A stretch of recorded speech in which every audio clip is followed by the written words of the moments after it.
നമ്മുടെ വീടിൻ്റെ കന്നിമൂലയിൽ ഒരു പ്ലാവ് മേടിച്ച് വെച്ചിട്ടുണ്ടായിരുന്നു കേട്ടോ. 1500 രൂപയ്ക്ക് മേടിച്ച പ്ലാവാണ് അത്. അപ്പം വീട് പാല് കാച്ചിന് മുന്നേ, ഒരു മാസം മുന്നേ തന്നെ നമ്മളിത് നട്ടിട്ടുണ്ടായിരുന്നു. അപ്പോൾ വീട് പാല് കാച്ചൊക്കെ കഴിഞ്ഞതിന് ശേഷം ഇതിനകത്ത് 3 ചക്ക വീണു. അപ്പം ഇപ്പം എല്ലാം വിളഞ്ഞ് നിൽക്കുവാണ്. ഏതായാലും നമ്മൾ ആ ആദ്യത്തെ വലിയ ചക്ക നമ്മളിനി അടക്കുക കേട്ടോ. അതാണ്ട് ഇത് ഏറ്റവും താഴെ 3 എണ്ണം, ഒരു കൊലയിൽ 3 എണ്ണം. അങ്ങനെ ഞങ്ങൾ അടത്തി കേട്ടോ. അയ്യോ, ഞങ്ങളുടെ കന്നിമൂലയിൽ ചക്ക കിട്ടി.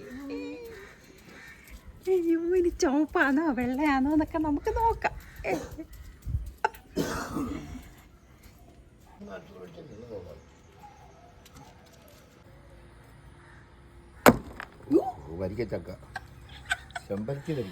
ചെമ്പരത്തി ഒന്നല്ല,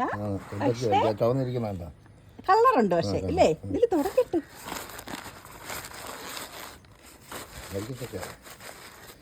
കട്ടി കൊണ്ടുപോകാനോ? നല്ല കട്ടി. ഇങ്ങനെ വെച്ചെന്ത് ചെയ്യാനാ? പയ്യെ ചുളയുണ്ട് ഇല്ലേ? അത് രക്ഷപ്പെട്ട്. ചിലതിലൊക്കെ 10 ചുളയെ കാണും. മുറം പൊട്ടിക്കാതെ അത് കൂടെ ഒക്കെ കുത്തിയിട. അപ്പം വെട്ടി പറിക്കാം.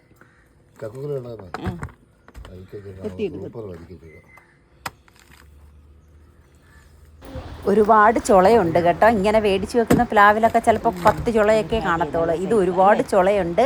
ചക്കയ്ക്ക് കളറും ഉണ്ട്. അപ്പം നല്ല സൈസ് ഏതാണ്ടാ പ്ലാവ് കേട്ടോ. സന്തോഷമായി ഞങ്ങൾക്കങ്ങ്. വരിക്കയാണെന്ന് സൈജേട്ടൻ പറഞ്ഞത്. എന്തായാലും അടിപൊളി അല്ലേ? അതെന്ന് വെച്ചാൽ അടിപൊളി എന്ന് പറഞ്ഞാൽ നല്ല കളറുള്ള ചക്ക, ചുളയും ഉണ്ട്. ചിലതിലൊക്കെ 5-6 ചുളയുള്ളെന്നാണ് പറയുന്നത്.